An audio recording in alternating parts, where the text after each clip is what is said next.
Hello and welcome to my channel. My name is Jillian and today we're going to be covering quick value study tips to improve your art. All you're going to need is a sketchbook of your choice, 2 pencils, 2B and 4B, and an eraser. So today we're going to be using a reference by the artist Natalia Butko. I hope I'm pronouncing that right. I think she's from Russia. I found this image on Instagram and I absolutely fell in love with it. Who doesn't love 2 cute little kitties? The title of this painting is called either March, Cats, or Date Under the Moon. It has 2 titles and it was written in Russian on Instagram.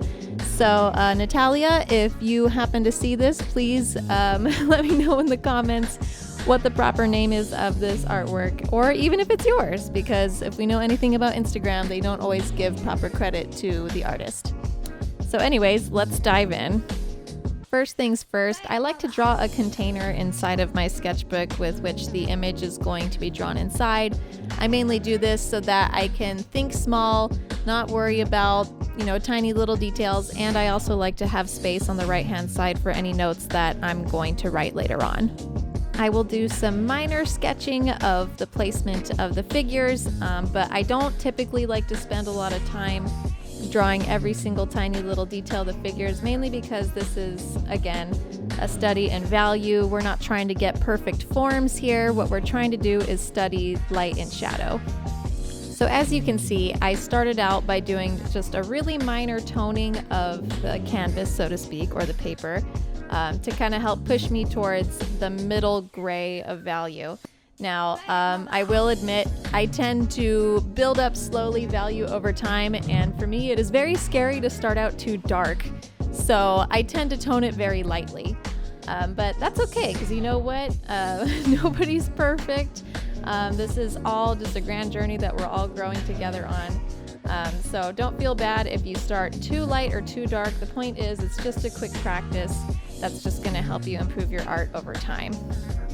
The mantra I want you guys to stick with while doing this kind of exercise is keep things simple. I know it puts you in a vulnerable spot to maybe ignore the form itself. You may be tempted to draw their little bodies and to draw the background and that kind of horizontal or vertical plane we have there in the background. But honestly, at the end of the day, if you primarily focus on value, it's going to help develop the form without you really even trying. So why is it important that we do value sketches? There's really a lot of reasons.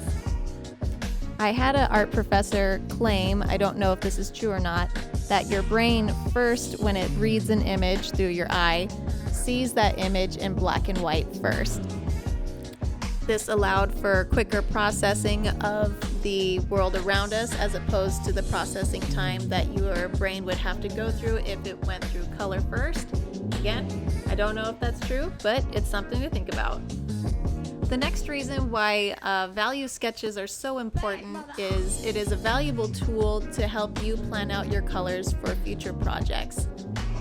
For example, if you and I were planning out this particular image out, and we did a value study first, we'd be able to see that the background colors are not going to be very bright. They're going to be heavily shaded in dark tones. And so you'd be able to know that a color such as yellow ochre may not be the best choice because it's going to be in such a dark spot. Similarly, if you were trying to choose colors for the back of the cats, like where their spines are, you'd see that it's more of a middle tone. Therefore, you can have something that's a little bit brighter but still not too saturated since it's still technically in the shadow of the cat. All in all, if you use this tool to help plan out your projects before you put paint to canvas, so to speak, I guarantee you it's going to save you a lot of time. If you don't plan on using value sketches for planning out projects and you just simply want to study the masters, that's all right. Value studies can still help illuminate your mind with certain questions and answers, mainly being, what's the most important part of the picture? What's the message of the picture? What is emphasized the most in terms of value and lighting? Once you get the answers to these questions, it can really help illuminate what the strategy was in the artist's mind in terms of messaging and hierarchy and composition. Oftentimes, you'll see that the most important parts of a painting or a drawing are going to have the most detail, have the focal point in terms of lighting, and are going to have a lot more time spent on those areas than the supporting areas, such as maybe a background or background figures that don't necessarily matter as much but can help subtly turn the story in a certain direction.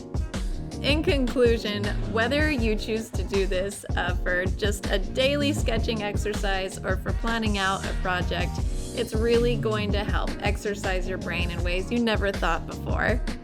The last pro tip I'll share with you, and I mentioned this earlier in the video, is write some notes when you're done. When you finished your sketch, take a look at it and just kind of reflect on what you learned. For me, I definitely learned that high contrast images are way easier for me to interpret than low contrast ones. And it's also super stimulating for my little eyeballs to look at, so that's cool. The next thing that I learned is if the value remains constant in a larger area, you can add a lot of colors. If you look at the shadows of the back of the cats, like where their spine and rib cages are, you can see a lot of colors. There's some nice blues, some greens, some yellows, and it's a lot. And I wouldn't have thought to put so many colors in there, but because in the end they're ultimately the same value, you can play around with that and it makes your image a little bit more richer. Thank you guys so much for taking the time to watch this video. I really hope it was helpful. If you have any questions, please leave them in the comments below. And if you have any suggestions, I'm definitely open to doing more value sketches of any kind of art that you guys like. So until next time, keep on sketching, don't give up, and you got this. Bye!